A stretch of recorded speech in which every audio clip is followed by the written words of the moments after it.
Selamat malam, perkenalkan kami dari kelompok 1.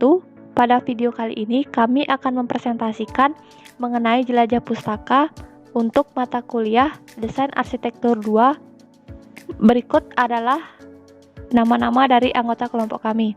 Ada Tri Devi Handayani, Komang Perwana Putra, Igede Dikayasa, Ida Ayu Putu Santiarini, Ikade Asike, dan Kadek Tingan Masari. Jadi di sini saya akan menjelaskan literatur arsitektur. Buku yang pertama berjudul Dasar-dasar Perancangan Ruang. Penulis buku Mark Carlin dan Rob Fleming. Penerjemah Dian Nostikasari. Tahun terbit 2010. Penerbit Erlangga.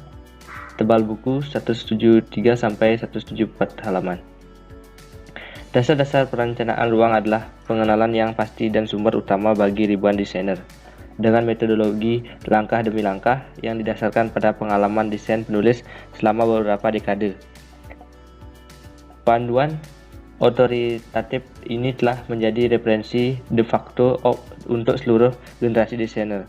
Perencanaan ruang yang tepat lebih dari sekedar membuat sketsa denah lantai awal.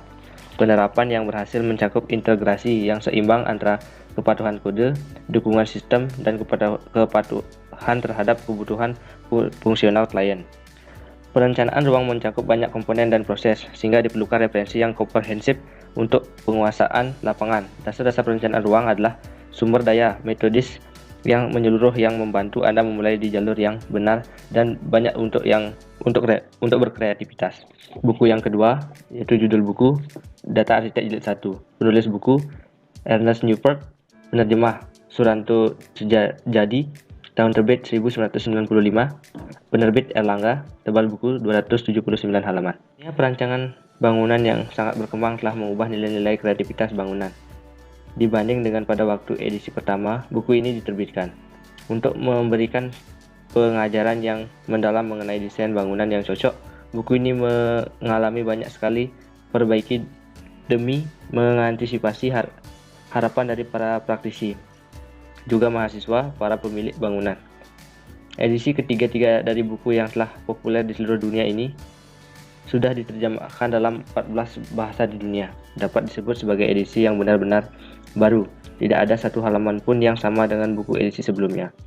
Ernest Newport telah mempersiapkan anaknya, yaitu Peter Newport, untuk melanjutkan buku Data Arsitek ini. Sebagai buku yang dilanjutkan oleh Peter Newport, buku ini sudah jauh sekali berbeda dibandingkan dengan edisi kedua terbitan 1936 yang diterbitkan oleh penerbit Erlangga dulu. Namun, konsep yang dipakai tetaplah konsep Ernest Newport. Memang, ilmu itu sendiri bukanlah suatu yang statis, melainkan harus berkembang. Hakikat ilmu memang terletak pada perkembangannya. Edisi ketiga ini terdiri dari 6.000 gambar, tebal dan diagram, serta indeks kata.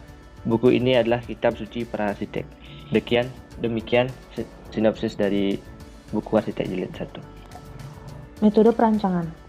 Pemahaman arsitektur. Banyak teori yang telah digali oleh para ahli, baik itu para filosof, sosiolog, dan para arsitek sendiri untuk mencari pemahaman arsitektur. Di antaranya, ilmu pengetahuan tentang manusia, alam, dan produk manusia.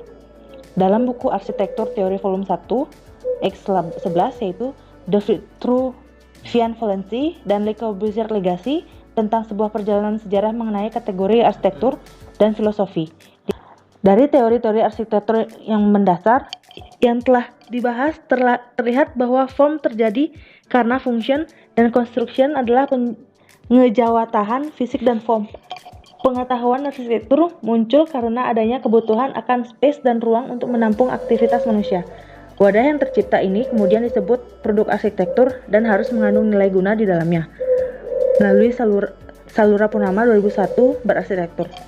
Relationist teori berkembang sebagai kritik dari konsep absolute space.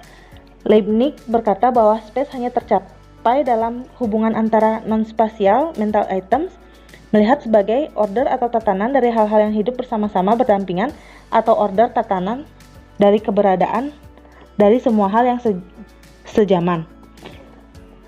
Kan berpendapat bahwa space adalah milik konstitusi yang subjektif dari pikiran dan bukan konsep yang empiris yang diturunkan dari pengalaman luar. Tahun 1993, halaman 48 sampai 68. Relationis lainnya mencoba untuk melindungi kenyataan space dengan menegaskan bahwa itu adalah keterkaitan belaka antara objek fisik dan event, dan oleh sebab itu wadah secara logika tidak jelas pada sesuatu yang mewadahi. Selanjutnya ada standar ruang bangunan showroom. Pada literatur yang kami angkat, terdapat dua kebutuhan mengenai standar ruang bangunan showroom. Yang pertama ada kebutuhan besaran kantor sewa skala kecil dan kebutuhan besaran kantor sewa skala sedang. Pada skala kecil, terdapat ruang pimpinan, ruang sekretaris, ruang bendahara, ruang administrasi, dan ruang teknisi mobil. Sedangkan pada kantor sewa skala sedang, terdapat ruang pimpinan, ruang bendahara, ruang sekretaris, ruang administrasi, ruang penerimaan barang, ruang staf pemasaran, dan ruang teknisi mobil. Kemudian ada kebutuhan besaran pengelola showroom otomotif. Pada kelompok ruang kantor pengelola ini terdapat ruang pimpinan, ruang sekretaris, ruang karyawan, ruang administrasi, ruang rapat, ruang tamu, dan ruang pemasaran. Selanjutnya ada kebutuhan besaran ruang aktivitas mendukung. Yang termasuk dalam kelompok ruang pendukung diantaranya ada ruang MEP, ruang AC, lavatory pengelola, lavatory penyewa, ruang pantry, ruang informasi, ruang pos satpam, ruang generator, ruang komputer, dan ruang tunggu atau hotspot. Pada kebutuhan besaran parkir, terdapat ruang penyewa skala kecil, penyewa skala sedang, pengelola, dan pengunjung. Showroom, pendahuluan. Masyarakat umum menyebut showroom hanya tempat untuk memajang kendaraan, karena secara global dan sudah menjadi kebiasaan berasumsi bahwa tempat untuk memajang bernama showroom. Kata-kata showroom pun menjadi sama pengertiannya, yaitu tempat untuk memajang mobil. Padahal kata showroom tidak demikian artinya. Showroom adalah wilayah atau tempat yang menyediakan jasa jual beli mobil dengan fasilitas lengkap seperti servis atau bengkel, spare time, dan fasilitas pendukung lainnya. Gilbert and C. Devine 2009. Selain itu, showroom juga dapat diartikan sebagai tempat display untuk furnitur ataupun barang yang memang untuk dipamerkan. Kemudian tujuan dari showroom ini dibuat yaitu untuk memberikan fasilitas dan kebutuhan di mana kebutuhan kendaraan saat ini sangat kompleks. Metode analisis data. Analisis perancangan atau building kriteria dilakukan dengan mengolah data yang telah terkumpul dan dikelompokkan berdasarkan programming fungsional, performasi, dan arsitektural. Pada programming fungsional ini bertujuan untuk mengidentifikasi penggunaan showroom mobil diantaranya pelaku kegiatan, jenis kegiatan, pola kegiatan, sifat kepemilikan lembaga usaha. Kemudian pemrograman reformasi menerjemahkan secara sistematik kebutuhan para pengguna showroom beserta fasilitas di dalamnya, baik itu pemilihan tapak, persyaratan kebutuhan ruang, persyaratan besaran ruang, dan program ruang, serta penggunaan selubung bangunan untuk mendapatkan bangunan yang direncanakan. Yang ketiga ada analisis arsitektural, merupakan tahapan penggabungan dari hasil identifikasi kedua analisa sebelumnya, yaitu fungsional dan performasi. Dalam proses ini akan menganalisa masalah ruang tampilan, pengelolaan tapak, utilitas, dan struktur bangunan. Analisis ruangan. Berikut dipaparkan mengenai tabel kebutuhan ruang, di mana pelakunya itu ada pengunjung dan pengelola, beserta kegiatan dan ruangan yang dibutuhkan. Kemudian ada analisis lokasi untuk menentukan lokasi yang strategis, memilih tapak dengan kondisi yang mendukung keberadaan showroom. Itu akan sangat menentukan prospek bangunan tersebut. Kemudian ada analisis pencapaian. Pencapaian ke dalam bangunan harus mudah diakses, mudah dilihat, dan memiliki sirkulasi yang aman akan merangsang orang untuk masuk dalam area bangunan. Kemudian analisis personingan, di mana personingan berdasarkan sifat bangunan dan keadaan dalam suatu tapak dilakukan sebagai acuan dalam penataan ruangan. Kemudian ada analisis bentuk dan tampilan bangunan,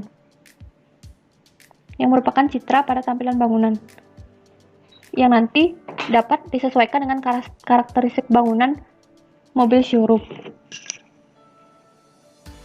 Kemudian analisis penampilan dan karakteristik bangunan, yang mewakili sebuah bangunan showroom sebagai bangunan komersial yang mewakili citra teknologi tinggi sebuah kendaraan roda 4 yang memiliki beberapa aspek. Bentuk dasar massa lain menggunakan filosofi dari komponen kendaraan dan gabungan filosofi dari karakter tinggi dan kendaraan. Itulah tadi beberapa literatur yang kami dapat dan kami paparkan pada presentasi kali ini. Arsitektur is like writing, you have to edit it over and over so it looks effortless. Zaha Hadid. Sekian, terima kasih.